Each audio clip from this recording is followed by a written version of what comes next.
21st Precinct, Sergeant Waters. Where was the car parked? 61st and what? Were the doors locked? Yeah. What kind of a car is it? What year? You're in the muster room at the 21st Precinct, the nerve center. A call is coming through. You will follow the action taken pursuant to that call from this minute until the final report is written in the 124 room at the 21st Precinct. All right. You come into the station house. We'll have to take a report from you. That's right. It's between Lexington and 3rd. As soon as you can. Yeah. All right. 21st Precinct. It's just lines on a map of the city of New York. Most of the 173,000 people wedged into the 9/10 of a square mile between 5th Avenue and the East River wouldn't know if you asked them that they lived or worked in the 21st. Whether they know it or not, the security of their homes, their persons, and their property is the job of the men of the 21st Precinct. The 21st, 160 patrolmen, 11 sergeants, and 4 lieutenants, of whom I'm the boss. My name is Kennelly, Frank Kennelly. I'm captain in command of the 21st. I was working my night tour, 4 p.m. to 8 a.m. At 6, after I had turned out the platoon, interviewed an applicant for a tow truck license, and cleaned up considerable paperwork, I instructed Sergeant Waters on TS to have sector car number 1 come by the station house and take me on patrol of the precinct. Patrol of the precinct by the commanding officer, in addition to responding to emergency radio calls as they occur, generally involves a personal check of conditions concerning which complaints from the public have been received. In connection with the investigation of such a complaint, I instructed Patrolman Coley, the operator of sector car number 1, to drive to 88th Street and Madison Avenue. At 7:20 p.m., we were in the car proceeding uptown on Park Avenue in the 70s. The weather was cold and extremely windy. So, when the landlord came to collect the rent, I happened to be home. I invited him to come in the living room and sit down. He said, "You're almost 2 weeks late with the rent, Mr. Coley." I said, "I know it." I said, "I wrote you a letter and told you we wouldn't pay the rent until you send somebody to fix the refrigerator." He said I was stalling him, trying to pull my badge that I was a cop on him. He was going to write the commissioner and make a complaint against me. How do you like that, Captain? Well, what did you say? Well, I told him to write anybody he wanted to write. Still wasn't going to get the rent until the refrigerator was fixed. I don't know what these guys think they can get away with. Well, some of them try, Coley. Yes, sir. After the light changes, take a left into 77. Go up Madison the rest of the way. Yes, sir.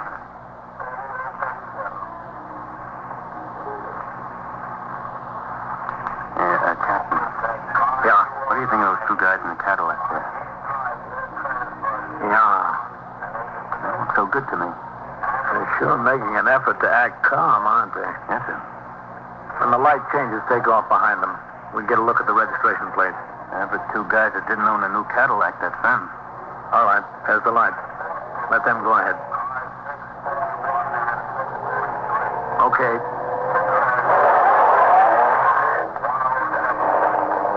Illinois car. I don't remember any Illinois Cadillac in Milan. Let's talk to them, Coley. Yes, sir. Watch out, they don't try to pull away from you. They could, too. All right, give them the horn. Pull over there! Pull over! Go for it. No, they're not. It's okay. Mark them off when they stop. Yes, sir. I'll take the driver. Yes, sir. You take the other side. Watch him now. Yes, sir. What's the trouble, officer? That's what we want to find out. Let's see the registration. And your operator's license. Oh, I forgot to take them. They're on the dresser. We made every light, didn't we? Yeah, every light. You, keep your hands up there where I can see them. Is this your car? Well, as a matter of fact, no. Well, whose is it? Friend of ours. Right, Ruby? Yeah, right. A friend lent us. He lent you the car, but not the keys, huh? Well, you see what Keep happened. your hands on the steering wheel. Right, I'll keep them there. I'll keep them. They got a jumper on the ignition, Captain. Are those your suitcases in the back? Not of his. Who said they were mine? I didn't. Come on. Out this way. Out of the car? Come on. Both of you. Now, keep your hands where we can see them. You. Lean up against the car there. Yeah? Right there, yeah. Come on around, Coley. Yes, sir. All right, you. Right next to him. I, for one, would like to know what this is all about. So would I. Lean up there. I'm leaning. Okay, Captain, I got him covered. All right. You first. Hold still. I got nothing. What are you worried about? I'm carrying nothing. Oh. What do you call this? A penknife, that's what it is. Ain't a guy entitled to have a penknife? Not with an 8-inch blade. Well, I use it to peel apples. I like apples. All right, just keep quiet. You. Hold still. Look, I was doing nothing. He asked me if I'd like to take a ride. I asked you. Quiet. I got two witnesses to prove he asked me. His cousin Scar, he said. What cousin? All right. I got no cousin. What's your name? Me? You. Leon Gamler. Where do you live? 361 Charles Street. In Manhattan? Yeah, in Manhattan. How old are you? 22. Where'd you steal the car? Belongs to his cousin. I thought you said it belonged to your friend. His cousin is my friend. I got no cousin. What's your name? Protea, Reuben Protea. Where do you live? 289 East 109th Street. Not my cousin. I got no cousin. Then who is the man? What man? Okay. What man? That's enough. All right, enough. Keep your eye on them, Coley. Yes, sir. I'll ring in for some help. Well, just stay like that. Don't move. 675. 681 to Central. Okay. At 79th Street and Park Avenue, northeast corner. We require assistance in handling two prisoners in a stolen car. Okay?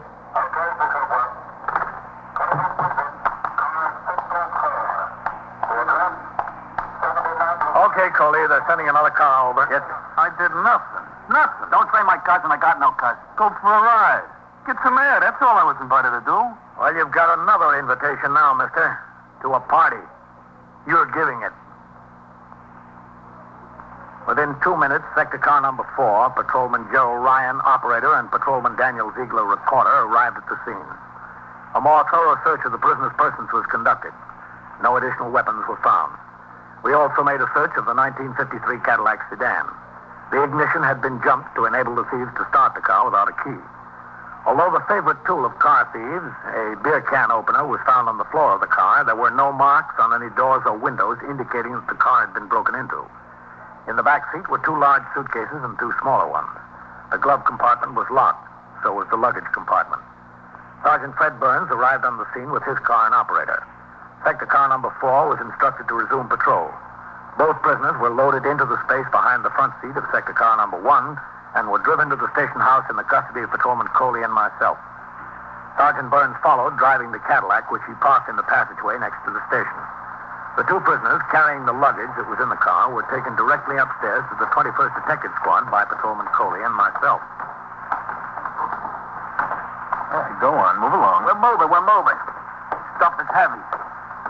That way. Go ahead. Why I gotta listen to you, I don't know. Listen to me what? Okay. Every time I listen to you, I wind up in a jam. Every time. Inside, drive up Park Avenue, he said. There's lots of Cadillacs on Park Avenue. Well, ain't that Park Avenue's lousy with Cadillacs? Over there to the desk. So why did this one have to stick out like a covered wagon? Where do I put the bag? Hold on over for a minute. You catching Novak? Yeah. Who you got there? The Brinks Bandit? Hello, Captain. Novak? No, we jumped him on 79th and Park driving a Cadillac. Not there. I wouldn't expect it to be. Well, it's a free country, ain't it? I could own a Cadillac. Yeah, you could, but if I were you, I'd buy a pair of shoes first. So where'd you steal the car? Well, look at me, look at him. I was just along for the ride. You were driving, so that makes who along for the ride? Me, that's who. Where do you want the suitcases, Cap? Hold on to them. Look, what is this, Grand Central Station? Hold on to them. All right. You don't have to take offense just because I made a remark. Where's Lieutenant King, Novak, in his office? Yes, sir. You, what's your name? Me? I'll be in there with him. Yes, sir. Protea, Reuben Protea. All right, where do you live? 289. Yes. Captain Kennelly. Hello, Matt. Captain, leave the door open, would you? Yeah, sure. Turn off the heat in here. It gets ice cold. Leave it on, burns up. That radiator knows no middle ground. Well, what do we got out there? I was on patrol with Coley. We jumped a couple of thieves in a Cadillac. Oh, good work, Captain. Car's got Illinois plates. There were some suitcases in the back seat. Uh-huh. The car's not in the alarms or in the automobile list. They say where they got it, Cap? No, they didn't say anything yet, Matt. They will. Let's have a look at them. Sure. You know, they look like a couple of users to me, Matt. Oh, wouldn't be surprised. You don't need a job to have an occupation, do you? That's true. That's very true. All right, what's your occupation? Well, you know the guys that put down linoleum and tiles on the floors? Yeah. Is that what you do? No. I'm a helper. The linoleum layer, he says, hey, Leon, get this, get that. So I get it for him. That's my occupation. Yeah. Only I ain't working. What do you call stealing Cadillacs? What's this? A new ingredient has been added. Lieutenant King. Hey, Ruby, a lieutenant and a captain both. That's better than last time, huh? Yeah, we're getting up in the world. When was last time? When? I don't know. 3, 4 weeks ago. Before Christmas, huh, Ruby? After Thanksgiving. Oh, I'll kill him. Where was it? Down in my neighborhood in the village. All we had then was detectives. Now a lieutenant and a captain. Boy, this is living. Yeah, living. I should join you. Where was it? 6th Precinct? Yeah, I think so. Is that right, Ruby? I don't know. The police stations all look alike. What'd you get picked up for? Stealing out of cars. They caught us with a case that we took out of a car down there. What happened to the case? We're right on bail. $2,000 bail. 1,000 for him, 1,000 for me. So you're out thieving again. Oh, well, listen, a bondsman costs us $50 apiece. We got to pay for him some way, don't we? We got to live, don't we? We got to live high. High on a hog. That's us, right, Ruby? Right, high on a hog. Stick around, boys. We'll show you how to come down a notch. You are listening to 21st Precinct, a factual account of the way police work in the world's largest city. Detectives of the 21st Squad, under the supervision of Lieutenant King, began to make a case of grand larceny automobile against the two suspects, Leon Gamer and Ruben Tortilla. As required by law, the suspects were fingerprinted by Detective Novak. The locked suitcases found on the rear seat of the automobile were moved into Lieutenant King's office. The 6th Detective Squad in Greenwich Village was telephoned for information concerning their arrest in that precinct and the charge of grand larceny already pending against them. Although it was obvious the car had been stolen, no report of the theft was in the alarm, nor had one been received by the Communications Bureau. As frequently happens, it appeared that stolen property had been recovered before the owner was even aware it was missing. While the arresting officer, Patrolman Coley, kept one suspect under guard in the squad office, the other, Leon Gamer, was questioned by Lieutenant King in his office in the presence of myself and Detective Novak. Pretty suitcase, isn't it, Leon? Personally, I don't like the color, but it's pretty, yeah. And heavy. You're telling me I had to lug it up the stairs. It's heavy. There must be a lot of good stuff in there. Maybe telephone books. Suits, tie, shirt, maybe even jewelry or money. Yeah, maybe. Why don't you try to open it? Or any of the others? Oh, now I ask you, would that be honest? Look, Leon, save your comedy routine for the tombs. We're trying to get someplace here. We want to find out who that stuff belongs to. I knew I'd tell you. You think I got to be personally acquainted with somebody before I touch their car? My point is, you couldn't have been far from where you lifted the car before you were jumped by the officers. No, not too far, I don't guess. Because if it was more than a mile away, you'd have had the catches on that bag pried open to see what was inside. Look, I don't know exactly where it was. I don't carry a map around in my head. We pulled up together for that light on 77th and Park. How long before that was it? Not long. Was it below 72nd Street? 72nd Street? Yeah, it could be. Then you drove at least 6 blocks on Park Avenue. Oh, more. Much more. Was it farther downtown than 72nd Street you got the car? Look, Lieutenant, you want me to be honest with you? I want you to make the effort. You want the whole story, what happened? Yes. I got nothing to hide. I'm hooked. You'll have the patience. I'll give you the best of my recollection. All right, give it to us. I'll get it, Lieutenant. Okay. Okay, Leon, the best of your recollection. 21st Squad, Detective Novak. Let's have it. I can't concentrate with somebody on the phone. Captain Kennelly, Sergeant Waters on TS for you. Okay. So can you wait a second? All right. Thanks, Novak. Yes, sir. Captain Kennelly. Sergeant Waters on TS, Captain. Yes, Sergeant. Yes, desk officer at the 17th rang up here. Yeah? A motorcycle patrolman skidded on a patch of ice coming off the East River Drive at 53rd Street. Well, if you hurt bad? They took him to Bellevue. Possible fractured leg. All right. Bring the desk officer back and tell him I'm on my way. And have a car come by the house for me. Yes, sir. Cop hurt in the 17th, Matt. I've got division tonight. I'll have to go investigate it. Pretty bad. A broken leg, they think. Well, I once broke a leg jumping over a fence when I was a kid. we don't want your life history, Leon. Just what happened tonight. Look, if he's going to go, let him go. I can't concentrate with the interruptions. The captain has to wait for a car to come in and get him. You don't worry about what we do. You worry about yourself. We'll give you plenty on your mind. Now, what happened? Well, I met Ruby. Where? I'll tell you if you give me the chance. Met him in a bar and grill on 110th Street. We were sitting there having a couple of beers, and he said, "How much dough you got?" I said, "Why?" Well, he said his brother wanted some of the money back, the $50 he borrowed from his brother to pay the bondsman. I said, "Don't look at me. I'm living from hand to mouth, too. I didn't pay back the money I borrowed to pay the bondsman."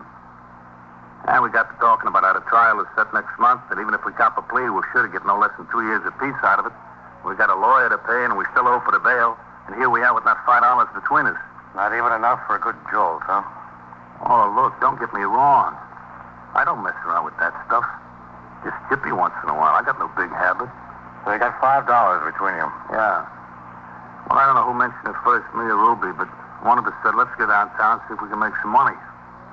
So we finished the beer and got on the Madison Avenue bus. We went downtown. Where'd you get off? You'll have to ask Ruby that. I got no idea. He said, come on. I got off. We walked around a little bit. I don't know. We saw this caddy parked there. I looked in, and there were these suitcases in the back. I looked at Ruby, and we walked by. He said, a cinch. The button isn't down on the back door. So we walked to the corner, turned around, and come back, just like we own the car. We walked up, opened the door, and got in. I was behind the driver's seat, 1, 2, 3. Ruby was on the floor and had the ignition jump. Like a flash. You know, he's quick, that kid. He's got a real talent. He said, go. I went, and that's that. Well, I'll see you, Matt. Okay, Captain. So long, Captain. All right. Don't go away mad. I'll check with you, Matt. Yes, sir.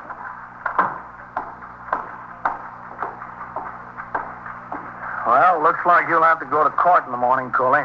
Yes, sir. Hey, what's up, Russ? Can't you keep quiet for 2 seconds? Well, I try. Don't say I don't try.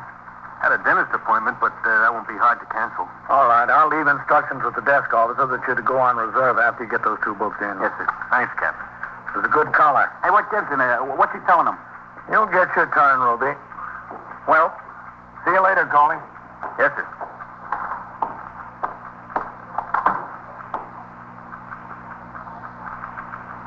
Good boss? Yeah. You know, when I was a kid, I wanted to be a cop.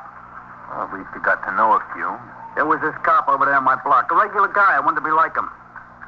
And I got to hate him. Yeah? He took me in. Grabbed me by the collar, took me in. And for what? For nothing, for stealing. So I decided not to be a cop. Well, you had a pretty good reason. What's he telling him in there? How much could there be to say? You think I could talk? That Leon, boy, chew your arm off. I got nothing against cops. I even like you. Thanks.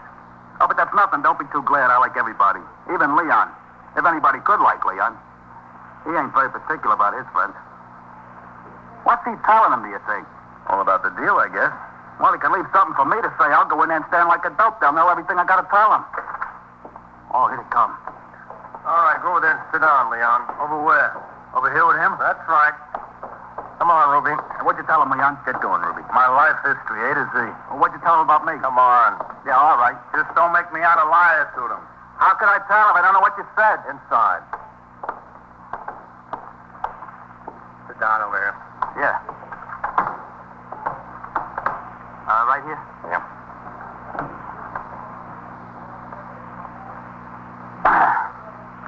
I want a lawyer. You can have 1 million lawyers. I can't afford 1 million. All I want is one. All right, we'll call whatever lawyer you want. Tell him to be in felony court at 10 a.m. tomorrow. Felony court that's downtown? 100 Center Street, Criminal Courts Building. All right, talk to me after I talk to my lawyer. Right now, I got nothing to say. Well, Leon had plenty to say.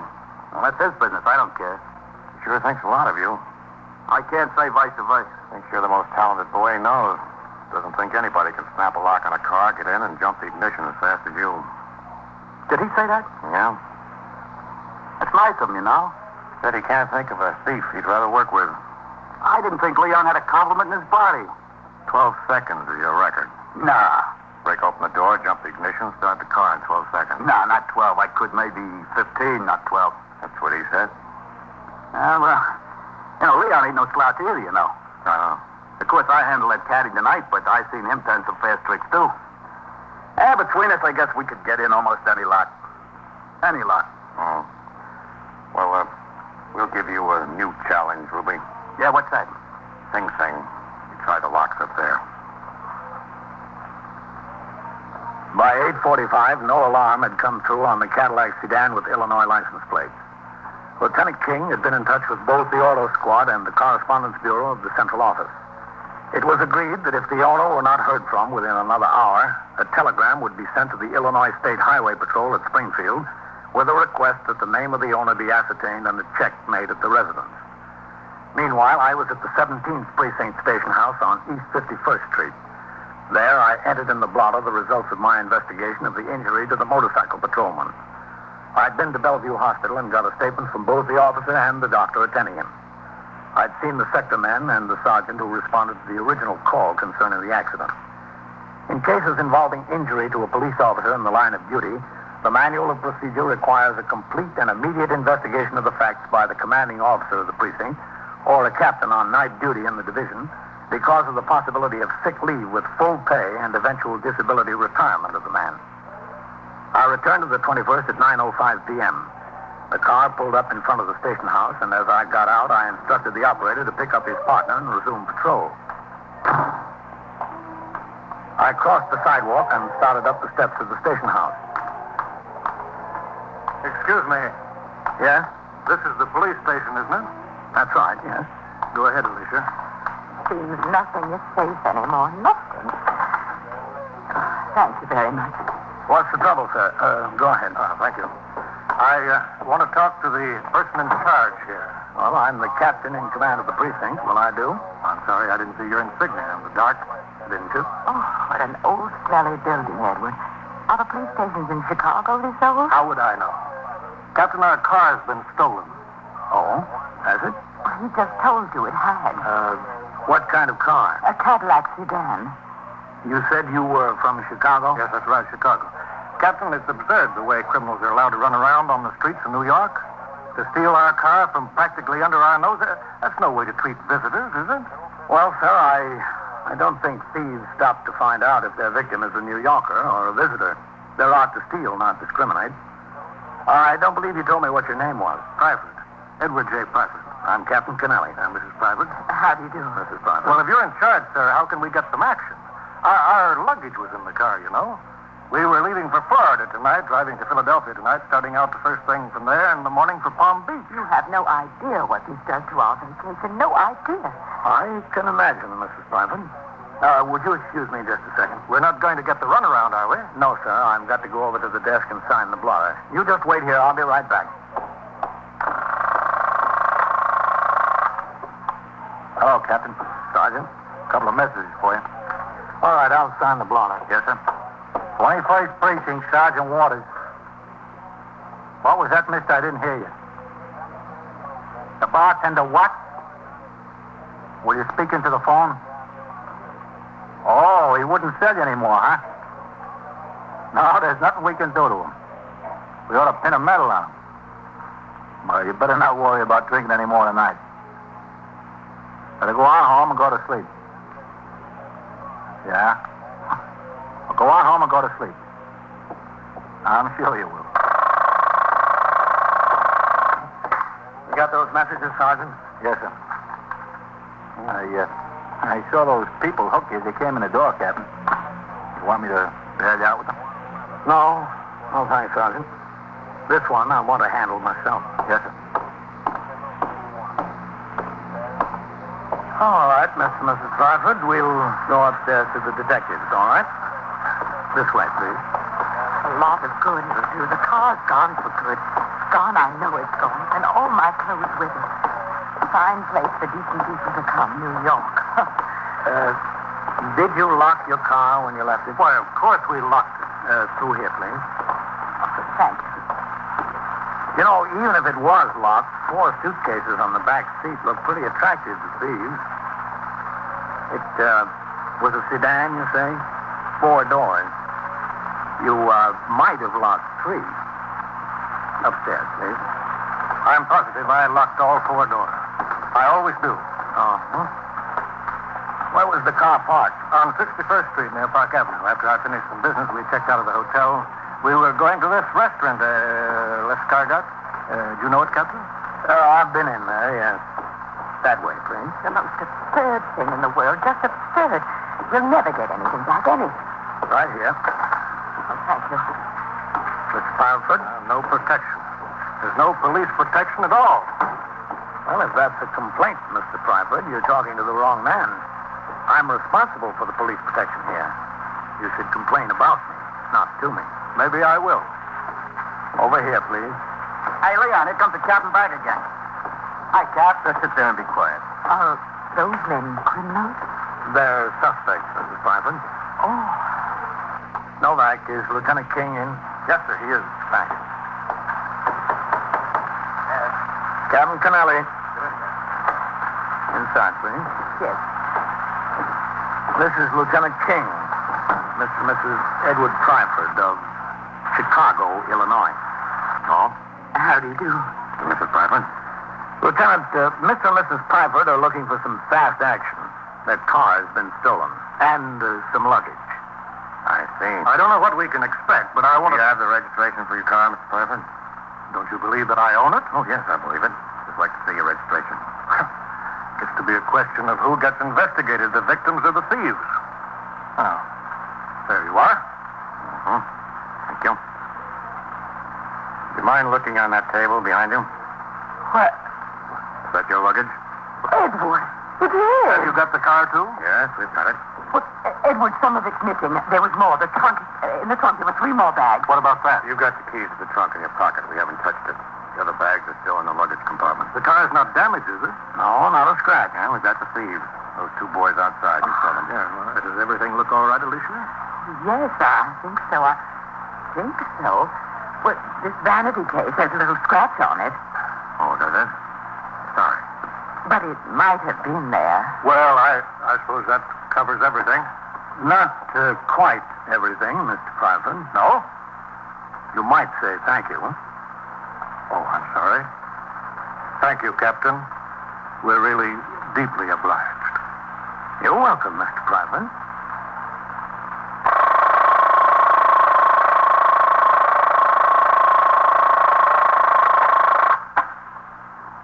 21st Precinct, Sergeant Waters. What do you mean robbed, lady? Held up? Oh, burglars. Well, when did this happen? During the night? Yeah? Yes, ma'am. The front door, huh? Well, what's the address there? Did you say 1405 or 1409? The candy store. Yeah? Well, what did they And say? so it goes, around the clock, through the week, every day, every year. A police precinct in the city of New York is a flesh and blood merry-go-round. Anyone can catch the brass ring, or the brass ring can catch anyone. 21st Precinct, a factual account of the way the police work in the world's largest city, is presented with the official cooperation of the Patrolmen's Benevolent Association, an organization of more than 20,000 members of the Police Department, City of New York. Everett Sloan in the role of Captain Kennelly, Ken Lynch as Lieutenant King. Featured in tonight's cast were Ethel Everett, John Sylvester, Bill Lipton, Mandel Kramer, John Larkin, Wendell Holmes, and Harold Stone. Written and directed by Stanley Niss. Produced for CBS Radio by John Ives. Art Hannah speaking.